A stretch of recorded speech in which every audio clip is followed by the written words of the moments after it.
Bismillahirrahmanirrahim. Assalamualaikum warahmatullahi wabarakatuh. Alhamdulillah wa bihi nasta'inu ala umuri dunya waddin. Wassalatu wassalamu ala sayyidil mursalin sayyidina Muhammadin wa ala alihi wa ashabihi ajma'in. Respected brothers and sisters in Islam, let us praise Allah subhanahu wa ta'ala who had made it possible for us to meet on this blessed night, on this blessed gathering of knowledge. Subhanallahi wa bihamdihi, subhanallahil azim. Let me start off today's session with an incident from the seerah of Nabi Muhammad sallallahu alaihi wasallam, and this famous incident is called Hilf al-Fudul or Hilf al-Mutayyibin, a treaty or a pact of Fudul or Mutayyibin. At this stage, the Prophet sallallahu alaihi wasallam was in his 20s. He's not reached the prophethood, and this pact occurred in the month of Dhul Qa'idah, one of the sacred months, and took place in Mecca. A trader from Yemen, from the tribe of Zubayr, came to Mecca during the Hajj season, and he did a transaction with Al-As ibn Al-Wa'il, a famous chieftain, politician, and a rich businessman from the tribe of Quraysh. Al-As ibn Wa'il then told this trader to collect the money from the transaction after the Hajj, and this trader from Yemen came to Al-As to seek his money on the transaction. Al-As decided to cheat this man and delayed the payment, and eventually, and this man from Yemen knew that he is being cheated. He then went down to seek help on his case with several tribes from Bani Hashim, Bani Abdul Dar, and Bani Abdul Muttalib. But none of them were able to help, as they knew that Al-As was a rich and powerful leader. Eventually, he decided that he wanted to make this matter a public matter, and in those days, to make things public, they would write a poem and announce it in front of the Kaaba. And he too did the same thing when he wrote a poem and read it loud to the people around the Kaaba, which says, O family of Fihr, which means the Quraysh, I'm the one who has been unjustly treated because of my merchandise. I'm here in the valley of Mecca, far away from my home and from my people who would protect me. I'm still in my ihram. My hair is not combed and I've not finished my umrah. Where are my men to help me? Between the Maqam of Ibrahim and Hijr and Hajar Aswad, you are doing this to me. The true haram belongs to those who are noble. There's no sanctity to the one who wears a robe while he is a trader. This is a very strong message in which he is saying that the people of Quraysh had cheated him, and this news spread like wildfire. Al-Zubair ibn Abdul Muttalib, the uncle of Rasulullah sallallahu alaihi wasallam, heard about this, and he decided to do something, because if nothing was done, then history would say that the Quraysh had cheated someone during the Hajj season. So he convened a gathering of all the senior leaders of the Quraysh in the house of Abdullah ibn Jud'an, a very famous person who is known for his hospitality and sincerity. Rasulullah sallallahu alaihi wasallam was also present in this gathering, and here they all agreed to a treaty that they would stand on the side of the oppressed, which is the person from Yemen, against the oppressor who was from them. They decided that they would solve this issue, and they all went in front of the Kaaba and they signed a treaty or a document. Now, of course, they are illiterate people and they can't read or write. So what they did was they would dip their hand in perfume and put that perfume on the Kaaba as a seal that they have agreed to help this man. This is why it is called Hilf al-Mutayyibin, the treaty of those who have perfumed themselves. It is also called Hilf al-Fudul because when Al-As heard about this, he said, why did they have to get involved in a matter that is Fuduli, none of their business? Rasul sallallahu alaihi wasallam, who became a prophet in a much older days, was reported to say in a hadith which is recorded in Sahih al-Bukhari, in which the Prophet said he was very proud to be part of this treaty and would not give up his place even for a lot of money. Prophet sallallahu alaihi wasallam is saying in that treaty they all agreed that the rights would be given back to the one who had been oppressed, and that no oppressor would have an upper hand on the one who is oppressed. Respected brothers and sisters in Islam, justice is putting something in its rightful place. On the other hand, putting something in an inappropriate place is called act of injustice. Allah subhanahu wa ta'ala calls himself by the name Al-Adl, which signifies that Allah subhanahu wa ta'ala is truly perfect in all his decrees, because Allah puts every single thing in its most suitable place at the most suitable time for his most deserving creatures.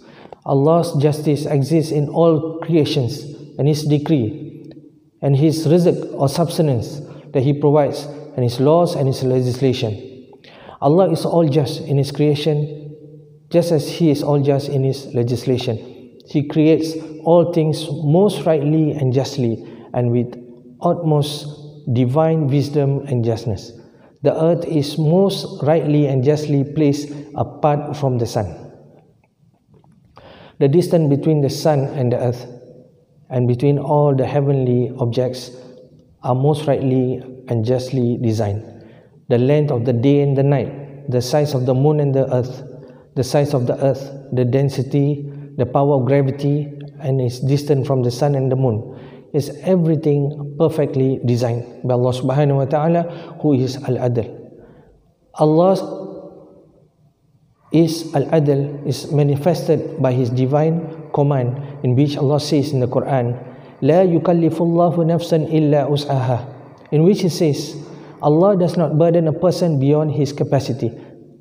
Respected brothers, this is a promise from Allah subhanahu wa ta'ala. Even when we are tested, we should not lose hope in the justice of Allah subhanahu wa ta'ala and think that the matter is unjust. The test may be good for us by bringing us back to the remembrance of Allah subhanahu wa ta'ala. It may provide us with the wisdom and knowledge that we did not have prior to that situation. It may even directly lead us to the right path. This is how beautiful the relationship between Allah subhanahu wa ta'ala and us, that every test leads us to goodness.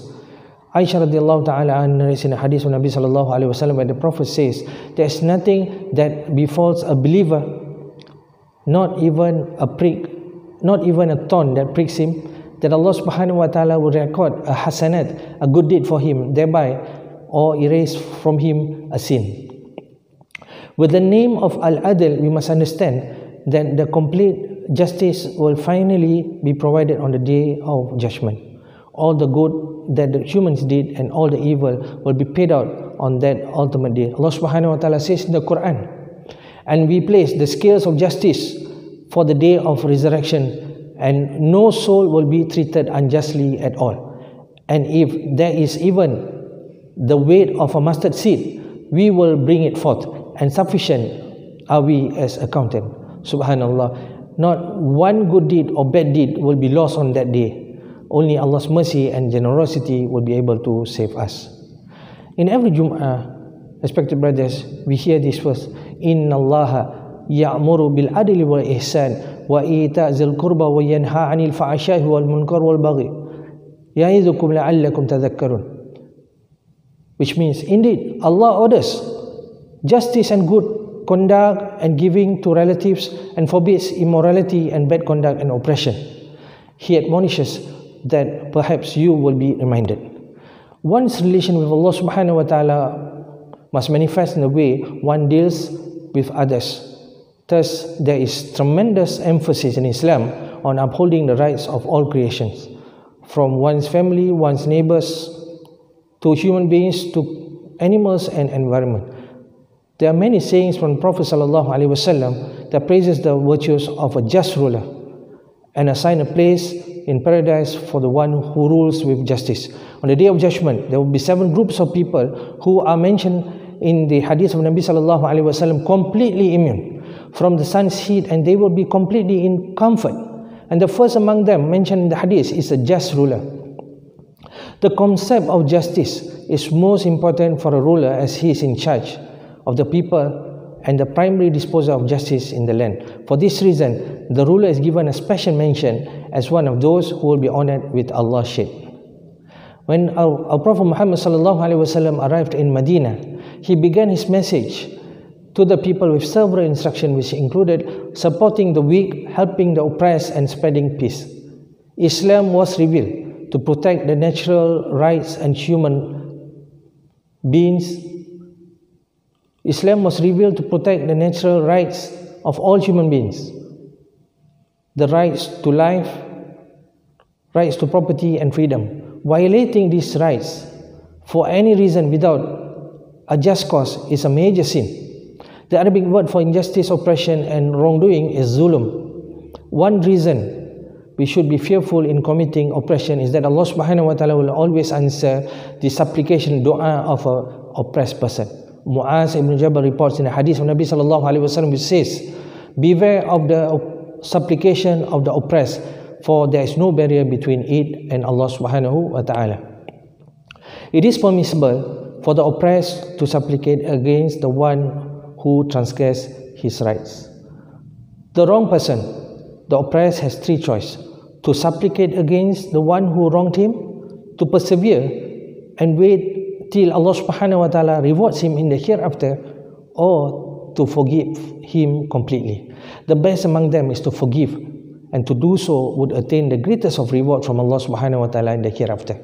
Abu Hurairah radhiyallahu ta'ala narrates in a hadith that a man once bad-mouthed Sayyidina Abu Bakr Siddiq while the Prophet sallallahu alaihi wasallam was sitting with them, and the Prophet expressed wonder and smile. The man continued, and after he intensified his words, Sayyidina Abu Bakr Siddiq responded with some of the same, which caused the Prophet sallallahu alaihi wasallam to get up and with an angry expression leave that gathering. Sayyidina Abu Bakr Siddiq was shocked, and he asked the Prophet sallallahu alaihi wasallam, Ya Rasulullah, he bad-mouthed me while you were sitting there. Why did you become upset and leave when I answered to some of what he said? The Prophet sallallahu alaihi wasallam then said, you, Abu Bakr, had an angel who was by your side, and when you began to answer him, Shaitan arrived, and I was not going to sit in the presence of Shaitan. The Prophet sallallahu alaihi wasallam goes on to advise Abu Bakr Siddiq, O Abu Bakr, here are 3 matters, all of which are true. Whenever a person is oppressed but forgives for the sake of Allah subhanahu wa ta'ala, Allah subhanahu wa ta'ala will honor him with victory. Respected brothers and sisters in Islam, our faith in Allah's justice should inspire us to act justly in our daily lives.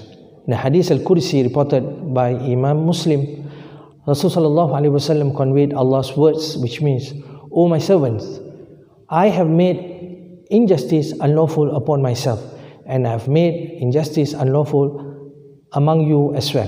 Therefore, a person who believes in Allah subhanahu wa ta'ala al-adl will appreciate, love, and be content in Allah's decree in the creation of the world, including anything that befalls upon him.